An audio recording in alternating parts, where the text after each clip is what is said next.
நேரத்திலே ஆண்டவர் சொல்கிறார், உன்னோடு கூட ஒரே மகன்தான், உன்னோடு கூட அந்த பரிதாபத்து நேரத்தில் உன் கிட்ட வருகிறார். திரையில் பாருங்கள், a time of desperation, இலக்கரித்து போனேன், பரிதாபத்துக்குள்ள சோர்ந்து போனேன், இனி வாழ்வே இல்லை, வாழ்க்கையே வேண்டாம் என்று ஒரு முடிவுக்கு வந்திருக்கலாம். அந்த முடிவிலே உன் ஆண்டவர் கிட்ட வருகிறார். Time of death. இரண்டாவது டைம் ஆஃப் டிப்ரெஷன். அந்த அந்த டெஸ்பரேஷன், அதாவது வறுமை ஒரு பக்கம், ஏழ்மை ஒரு பக்கம், இல்லாமை ஒரு பக்கம், கடன் ஒரு பக்கம், அன்பானவர்களே மக்களுடைய இரக்கமற்ற வாழ்க்கை, அவச்சல் ஒரு பக்கம், பழி ஒரு பக்கம், நம்மை குறித்து சொல்லப்படுகிற தவறான குற்றச்சாட்டுகள் ஒரு பக்கம். இதற்கெல்லாம் பதில் சொல்லி கொண்டிருந்தா என்னோட வாழ்க்கையை முடிஞ்சிடும். நான் சொல்ல வந்த கருத்து என்னவென்றால், you may be have a poverty.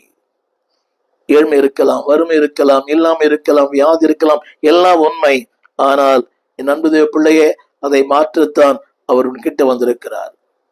The time of desperation, இலக்கரித்து போனேன், நம்பிக்கையற்ற உன் வாழ்க்கைக்கு ஒரு நம்பிக்கை தரும்படியாய் ஆண்டவர் தனி மனிதன் மேல் அக்கறை உள்ளவர், குடும்பத்தின் மேல் அக்கறை உள்ளவர், திருச்சபையின் மேல் அக்கறை உள்ளவர். ஆண்டவர் ஒவ்வொரு தனிப்பட்ட மனிதன் மேலும் அக்கறை உள்ளவர். இன்றைக்கு அநேகர் இன்றும் டெஸ்பரேஷன். அதுக்கு என்ன காரணம் என்றால் அடிமைத்தனம். இன்னும் அநேகருக்கு அது அடிமைத்தனத்திலிருந்து விடுதலையாக மனதில்லை. அதே பழைய வாழ்க்கை. கவனிங்க, ஆரம்பத்தில் நான் சொன்னது போல லாஸ்ட் பர்சன், லாஸ்ட் இண்டிவிஜுவல். இன்னைக்கு ஒவ்வொருவருமே வாழ்க்கையை இழந்திருக்கிறார்கள், நிம்மதியை இழந்து. இந்த கடற்கரையிலே போய் பாருங்களேன், மிகப்பெரிய சொகுசு காரில் வருகிறார்கள், ஆனால் கடலையே வெறிச்சென்று பார்க்கிறார்கள், நிம்மதி இல்லை.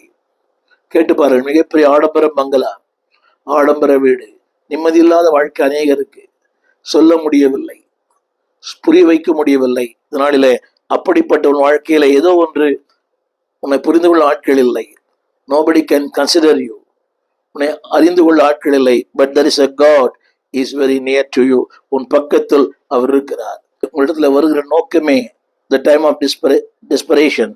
அதாவது அவர் சொல்கிற வார்த்தை எபேசியர் 4:22, உங்களை மோசம் போக்கும் இச்சைகள். இரண்டாவது கெட்டு போகிற பழைய மனுஷன். இது ரெண்டு தான் இட் டாமினேட்ஸ். மோசம் போக்கும் இச்சை, என்னை பாழாக்கிற பழைய மனிதன். தேவன் சொல்கிறார், இப்படிப்பட்ட நேரங்களிலே எதெல்லாம் நம்மை தேவனோட்டு பிரிக்கிறது, இதெல்லாம் தேவனோட்டு பிரிக்கிறது.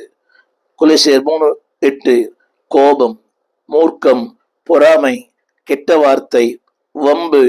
வேதம் சொல்கிறது இதெல்லாம் இட் டிராக்ஸ், தேவரை விட்டு உங்களை தூரமாய் பிரிக்கிறது. அதுதான் அவர் சொல்லுகிறார்,